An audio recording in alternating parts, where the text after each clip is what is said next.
loves company.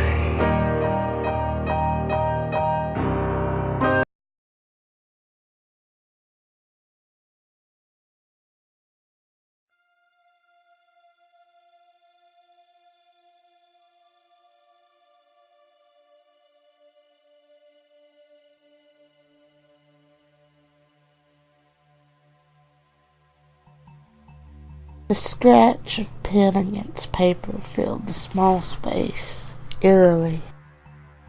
I regretted not donning my heavy coat. Jail cells were always uncomfortable. I suppose they wouldn't be very effective if they weren't. The large man seated before me was clad in orange and bad decisions.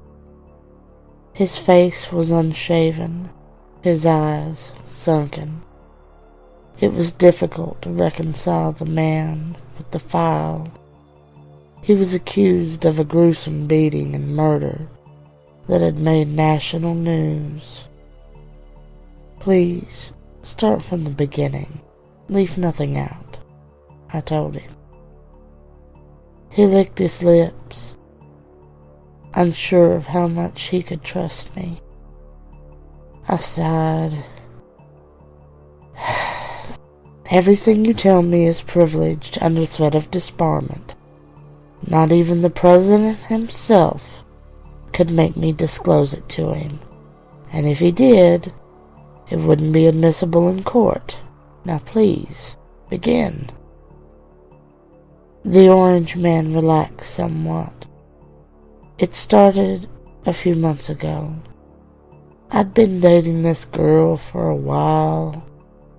We'd met through a friend and it was going pretty good. I took her home one night. We were both pretty fucking drunk. I don't remember too good, but I think she knocked my TV off the wall. She was zigzagging all over the damn place and she ran straight into the fucking thing. Well, like I said, I was pissed drunk, and that thing was expensive. I was mad as hell, but I was calm about it. You always gotta be calm so you don't spook 'em. I interrupted him. I'm sorry. What do you mean, always? Are you implying that this isn't your first time? The man chuckled. Oh, hell no, mister. That case in Las Vegas a couple months back, that was me too. Some poor bastard who checked in on the hotel room after I was gone got that one pinned on him. Then there was that one in Oregon, California, that real unfortunate one in Wisconsin. It's not my first rodeo. I nodded. People in my line of work are difficult to shock. I'm sorry. I interrupted you.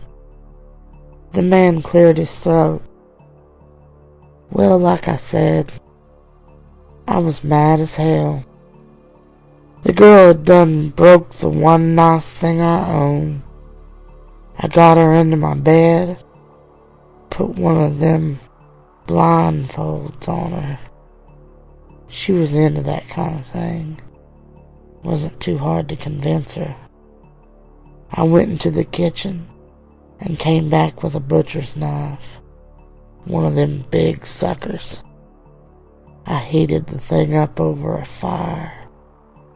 When I came back into the room, the stupid bitch had no idea what was coming for her. I put one of those ball gags in her mouth to stop her screaming, and she was already tied up, so there was no chance of her getting away. The heat of the knife was enough to cauterize the wounds, too. No mess. I interrupted again. I'm sorry. If you used a hot knife, why was there blood on the pillow? The man sighed. Well, I ain't proud of it, but I keep a baseball bat under my bed to scare off any would-be robbers. I was practically livid by that point, so I went to work with that thing first. I raised my hand. Be specific, please. Where did you strike her? How hard? How many times? I was taking careful notes. His eyebrows raised. Why in the world do you need to know that? I put my pen down for a moment. My job is to know what I need to know. Your job is to tell me. Now, answer the question, please. The inmate nodded. I reckon I hit her 2 or 3 times with the handle of the thing on the forehead, and a couple times each in the legs and arms. Then I set to work with the knife. I carved her arms, legs, and stomach up pretty good. The killing blow was most likely around her rib cage. I went a little too deep, ending things sooner than I would have liked. The scratch of the pen filled the room once more. I picked up my notebook. Would you mind if I read back some of my notes to make sure they're accurate? I asked. The man spread his hands. By all means. I adjusted my glasses. You began with 2 blows to the forehead, and then 2 to the upper extremities, followed by superficial cutting injuries with a heated knife to each limb and the stomach. When you reached the rib cage, you accidentally applied too much pressure and stopped her heart? I looked up questioningly. Is that all correct? Sounds about right to me, he replied. I stood, taking my notepad with me. Wait here. I'll be back shortly. I left the room and returned minutes later with a guard and release papers. I've paid for your bail, I addressed him. That's mighty kind of you, he said, genuinely. The policeman wrestled with the rusty iron lock for a moment, then pulled it open.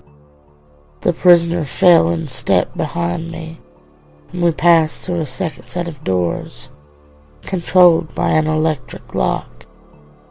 The hallway was long and empty. Our footsteps echoed eerily. Once the man's personal items had been returned, I took him to my car. I've rented a hotel room. You'll stay there with me tonight. He did not object. I dropped him off, told him my room number, and handed him a key card. I need to do some shopping. I'll be back soon. When I returned to the room, the man was sitting on the bed watching TV. He almost didn't hear me come in the front door. I put my things down and began unpacking my bags. I spoke as I did so. You know, some people are calling you the most hated man in the country right now, I told him. Yeah, I've gotten that before. Notorious serial killers don't tend to get medals. I chuckled at that. Don't get medals? You're a funny man, you know that? I said, approaching the bed. He laughed. Sometimes I can be. I leaned over him. You know who'll never get to be funny again? Nicole Bloom.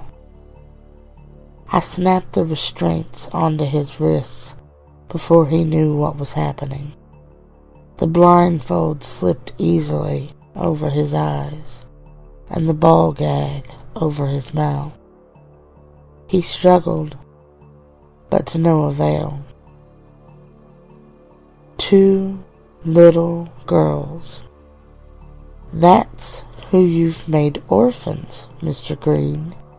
2 beautiful children who will grow up in foster care because of you. I slid the baseball bat out of the bag, bringing it down on his head twice in succession. His arms and legs soon followed.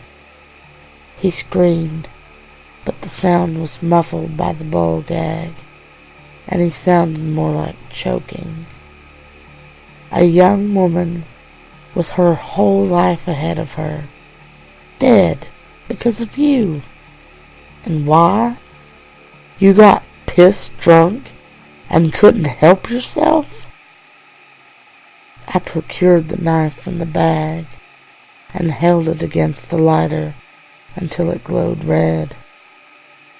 Why should she be dead while you crack jokes? I parted the skin on his leg, but was careful not to press too deeply.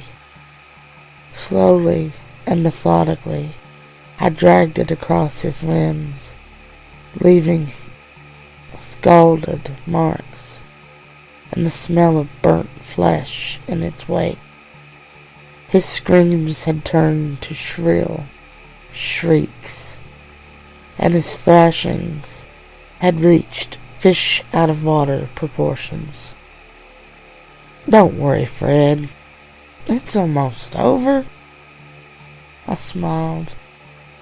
The knife reached his stomach and then pressed slowly but deeply into his chest cavity, extinguishing his life.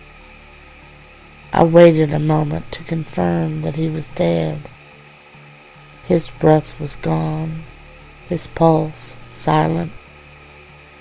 I rolled a large police body bag out from my suitcase and hauled the body into it. My friend at the morgue would deal with him. Soon, he would just be another John Doe at the local hospital. I stuffed him into the corner, smoothed my suit out, and polished my glasses. Straightening, I cracked my back and smiled with contentment. Whistling, I stepped over the body and began to walk back down to the police station. It was only noon, after all.